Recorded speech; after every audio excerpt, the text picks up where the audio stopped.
Good afternoon, Yeah. everyone, and welcome to Muck on the Markets. I was out last week. Had to travel to beautiful New Jersey to take my son to camp. I have returned to my homestead at this point. Muck, how are you? I'm really good, really good. Enjoyed some time off, and so it was nice. Back in the game now, so everything's pretty good. Yeah, I haven't done much. Volatility is extraordinarily low. I had some signals a couple hours ago that indicated to me that we might drop from here, just a couple of points, but. So I'm short at 52.50 on the SPOOs, but like half size. And when I checked just before we got on here, it was flat. Just to update you on my major trading account, um, I'm still basically flat. I mean, other than this small short SPOOs position, I just don't know what the hell we're doing here. We're just jerking around. Yeah. Um, I mean, my long WE has really been working. Uh, Which so one? that's kind of Look, I broke up there. what? What'd you say? That kind of broke up. You're breaking up on me a little bit. Yeah, my long WWE position has been working. My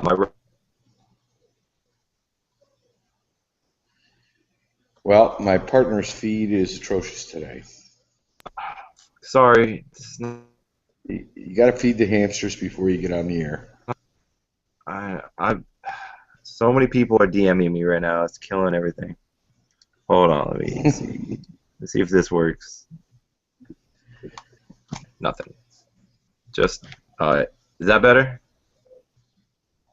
That Does is that work? better. Definitely, I Uh, can hear you clearly. Here we Yes, much better. go.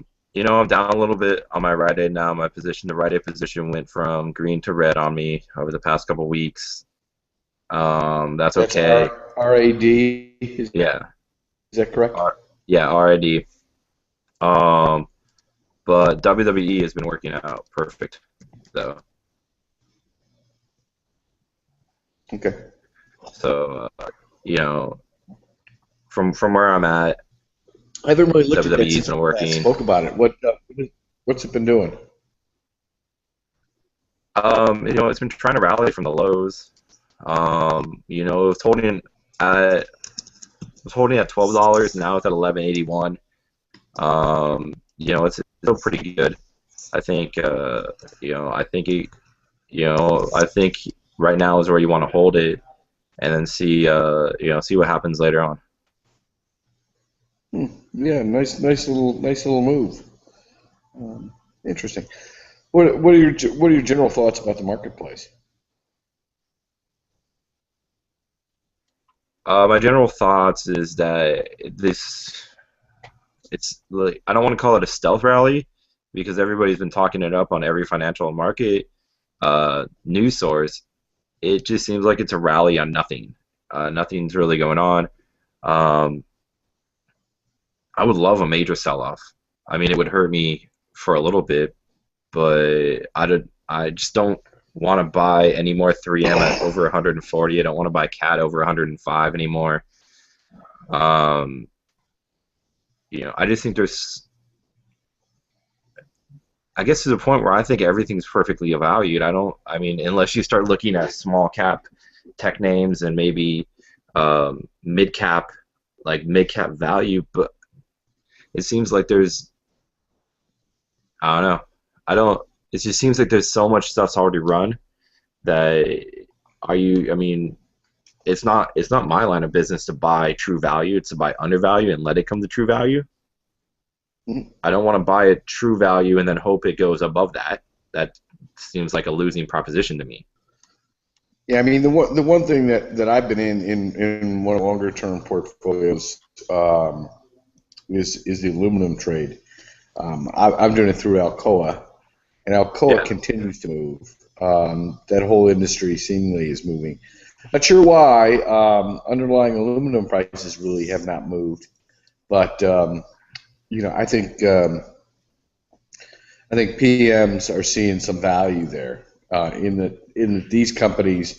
The companies in the base really just did not move with the significant move from 2009, late 2000, early 2010. So there seems to be finally some life in the aluminum stocks. Yeah. I've been noticing that a lot. I think that's a good play. The problem is that I think, like, I mean, you're looking at Alcoa almost at $15 a share. Do you really want to buy more at that point of it? I don't know if you do. Um, that's my problem where I'm getting over a lot of companies. Do I really want to buy Exxon at 104? Do I want to, Yeah, I mean, I think it's difficult for me. I'm certainly not the person to ask about pulling the trigger because, um, I mean, I knew that I was going to take this ride up to New Jersey with my son. Well, I'm just saying. I mean, if But you just look at like a lot of the industrials, like Cats at 108, it's like I don't want to like. I mean, I'm liking to buy Cat, in the 80s, in the 70s, in the 90s. I don't. I mean, when you're talking about things, that's what I'm just seeing. Things are like perfectly valued. Do I really feel that I want to buy a perfect valuation to hope that maybe the market continues to rally? Because if you buy things that you feel are valued right, the only way you're going to, I mean, it's going to go down. If it goes down and it's at the right value, you're screwed. yeah, I mean, I think you're correct. I mean, I don't know when free money ends. You know, I don't have any magic. I don't have any magic spells. Yeah. It's just summer, That's the problem with summer. It's just doom and gloom, and it's just like, eh, I don't know. Summer hit quite early this year, though. Yeah. Any other thoughts? Anything else that you're looking at in terms of possible buy, or even maybe something you spoke about a while back that you're thinking about maybe taking some gains on? No, I'm just kind of sitting right now. Kind of consumed a little bit of a side project that I'm working on right now. Can't really divulge any details yet, but that's that's kind of what I've been doing. I just don't. I really want to get out of any positions right now, and I'm not really looking to put any positions on. That's where I'm at until I figure out. Until something happens, I'm just gonna sit, kind of stand pat on my. I feel like I'm sitting on a 16 and 21. What are you gonna do? Am I gonna hit for the right card, or am I bust? Yeah, no, I mean, I certainly understand the feeling. I mean, I am finding it increasingly difficult to get enthusiastic about anything else. I have a number of side projects that I need to turn my attention to, but I'm unwilling to do so because I'm a lazy shit. But now that my kid is in the camp, he is a counselor in training this year. So hopefully that will go well. He had to. We drove up from Tennessee to New Jersey, which is almost a 14-hour drive, and then he took the car the last hour. Left Uh-oh. me to take an airplane back.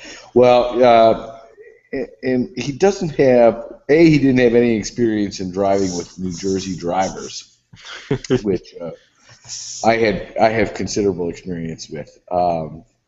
But he did make it. He did make it safely. So there's that. And I mean, I just don't have. One of the people I follow is a guy.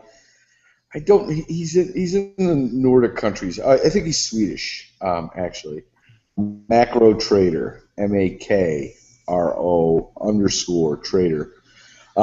He has been. I think he's a.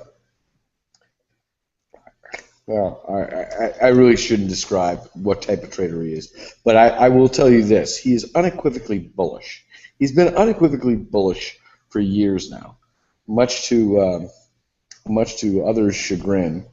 But he's been tremendously successful, and he is. I'll tell you straight away, he's bullish again, and it confounds me. But so be it. Yeah, I mean, I could be wrong, right? Like, I could be wrong and miss the greatest bull rally of the entire millennium. oh well. if Oh, if I'm wrong, then I'm wrong. I don't, not much you can do, right? You got to go with what your gut feeling says, and my gut feeling says just work on other crap right now, and then see how it goes. no, I think that's a fair point. I mean, that's basically where I've been sitting for 3 weeks plus now, and I got to tell you, I'm not willing to change today. So maybe we'll come back on Wednesday and try to do it again, Muck. Yeah, that works for me. All right, thanks for joining us, folks. Muck on the Markets. Sorry for missing last week. Again, I was out having to drive my son up to camp, and I have returned to the homestead. Finally, we're getting a little rain, so my success at not turning on my sprinkler system yet works another week. So winning. Anyway, folks, we'll see you soon. Next Wednesday, 3:30 Eastern Daylight Savings Time. Bye.